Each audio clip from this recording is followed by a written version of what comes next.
irmãos e irmãs em Cristo, a igreja celebra hoje um dos mais belos mártires, um dos martírios mais importantes de toda a história da igreja. Nos primeiros séculos, podemos dizer, principalmente no período da perseguição aos cristãos, que foi aproximadamente até o ano 313, depois com o Edito de Milão do imperador Constantino, os cristãos tiveram liberdade. Até esse período de perseguição, as celebrações mais importantes eram a celebração de São Pedro e São Paulo, ambos mártires. No Oriente, aqui no Oriente, onde o padre se encontra, uma das celebrações também mais importantes era a celebração de Estevão, um diácono que Atos dos Apóstolos nos fala sobre ele. E a outra celebração, principalmente no Ocidente, que estava entre as mais importantes, era a celebração de São Lourenço. O Evangelho de hoje nos diz sobre as crianças, a importância de sermos como as crianças. E São Lourenço era jovem. A história conta que Lourenço, com uma pessoa mais velha, um amigo, como se fosse um grande tutor, uma pessoa que ele tinha muito confiança, da Espanha decidiram ir em peregrinação para Roma.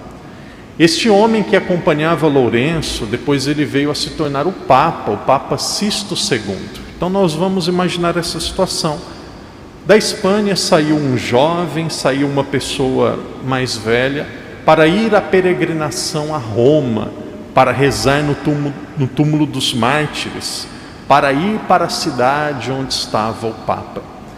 E chegando em Roma, aquele que era mais velho, em pouco tempo ele foi escolhido Papa. E sendo escolhido Papa, ele recebeu o nome de Sisto II. E como ele tinha muita confiança naquele jovem, naquele adolescente, em pouco tempo ele ordenou aquele jovem como diácono.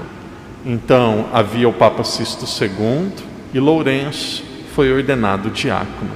Naquela época, Atos dos Apóstolos diz isso com muita clareza, o diácono era aquele que cuidava da parte social da igreja. Os apóstolos, os padres, os bispos, cuidavam mais da evangelização. O cuidado dos pobres ficava mais a serviço dos diáconos. A história nos conta que onde o Papa ia com ele o seu amado diácono. De repente surgiu uma grande perseguição em Roma. Nós estamos no ano aproximadamente de 258. Era dia 6 de agosto.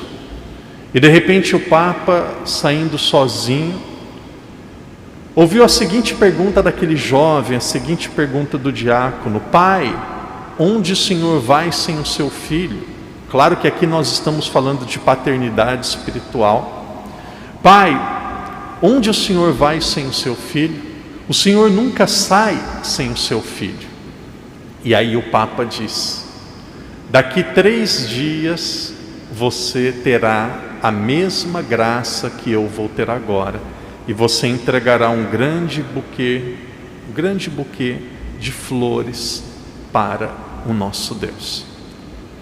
Aquela criança, aquele jovem, ficou sem entender, mas ele sabia que aconteceria algo de extraordinário.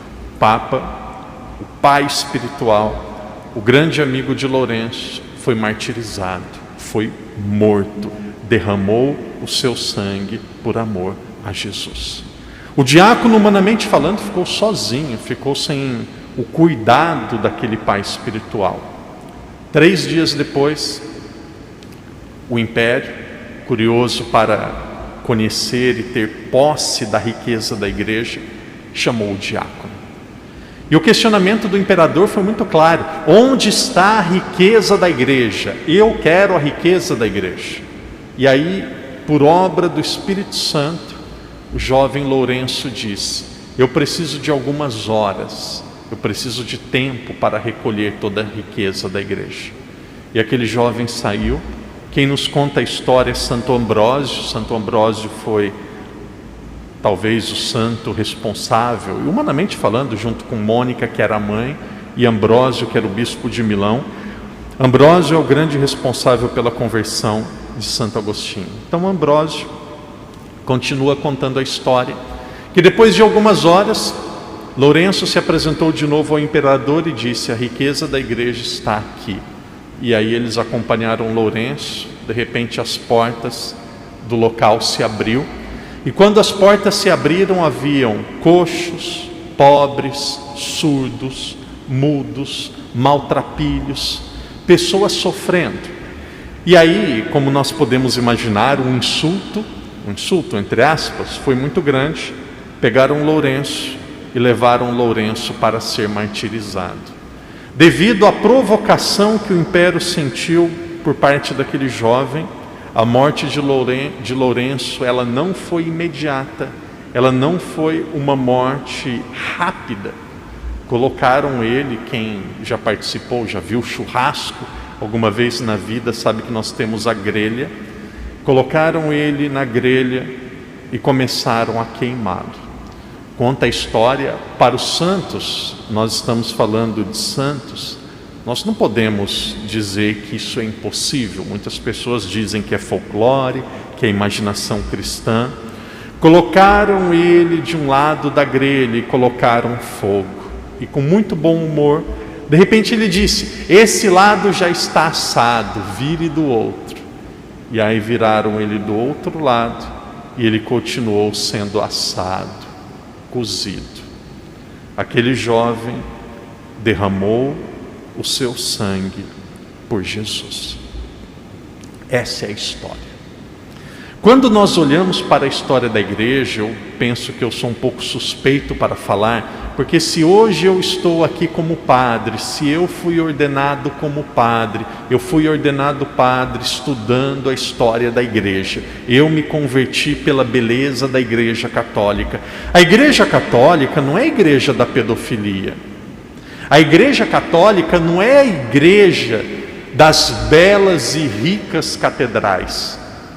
A igreja católica não é a igreja da Inquisição. A igreja católica não é a igreja da perseguição ou das cruzadas. A igreja católica é a igreja dos santos. A igreja católica, nos seus 2000 anos, ela gerou e continua gerando santidade no mundo inteiro.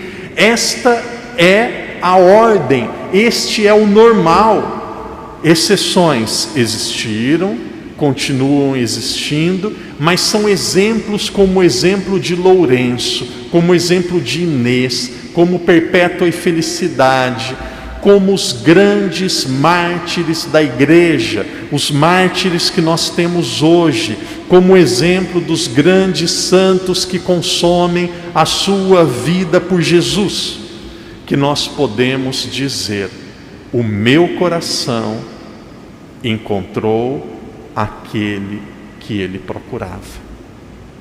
Sem Jesus, eu não posso mais viver. É em Deus que o meu coração repousa seguro e feliz. Queridos irmãos e irmãs, em um belíssimo evangelho, o Evangelho de São João, capítulo 12, Jesus disse: o grão de trigo cair na terra e não morrer, ele não produz frutos. Peçamos a Deus esta graça. Santa Teresinha dizia que existe dois tipos de martírio. O martírio vermelho, a cor que o padre usa, que é o martírio daqueles que derramaram sangue. Mas existe também um martírio branco. O martírio branco é o martírio do nosso cotidiano. Uma situação que nós temos dificuldades em mudar, uma rejeição, uma perseguição, uma humilhação, uma injustiça, uma falta de compreensão, de vez em quando um pecado que nós temos dificuldades em vencê-lo, uma tentação, uma provação. Cada um sabe onde é tentado, cada um sabe naquilo que precisa morrer. Que nós tenhamos a mesma graça de Lourenço, que nós tenhamos a mesma graça dos santos, de oferecer a nossa vida a Deus com alegria. O padre encerra dizendo assim: também não vale nada dizer que é católico, cristão, com cara de azedo, com cara de jiló, com cara de amarrada, como se fosse um maracujá de gaveta, com gosto azedo. Não, aí não vale nada também. Que Deus nos ajude a entregar a nossa vida por Cristo, com serenidade, com alegria e com fidelidade.